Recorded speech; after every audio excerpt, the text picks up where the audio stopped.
അപ്പോൾ ഇതിനെക്കുറിച്ച് എല്ലാവർക്കും നല്ലതേ പറയാനുണ്ടാവുള്ളൂ. എനിക്കും അത് തന്നെയാണ് പറയാനുള്ളത്. കണ്ട നാൾ മുതൽ, പരിചയപ്പെട്ട നാൾ മുതൽ എന്നും സ്നേഹം മാത്രമേ തന്നിട്ടുള്ളൂ. എല്ലാവർക്കും നമസ്കാരം.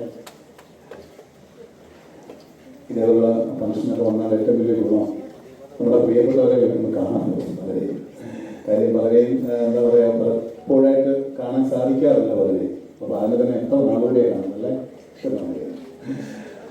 അപ്പോൾ ഇതിനെക്കുറിച്ച് എല്ലാവർക്കും നല്ലതേ പറയാനുണ്ടാവുള്ളൂ. എനിക്കും അത് തന്നെയാണ് പറയാനുള്ളത്. കണ്ട നാൾ മുതൽ, പരിചയപ്പെട്ട നാൾ മുതൽ എന്നും സ്നേഹം മാത്രമേ തന്നിട്ടുള്ളൂ. ഒരു തമാശ ചെയ്യുന്ന ഒരാളായിട്ട് നമ്മൾ മാറ്റി നിർത്തേണ്ട ആളല്ല പ്രസീത.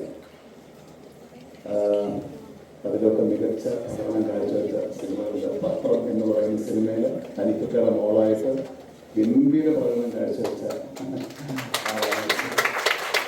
ഒരുപാട് സന്തോഷം.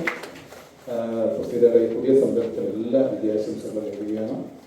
പിന്നെ സാറ് തുടക്കത്തിൽ എനിക്ക് ഒരുപാട് സിനിമകൾ തന്നിട്ടുള്ള ഒരു സംവിധായകനാണ് എൻ്റെ വരുന്ന കാലത്ത്.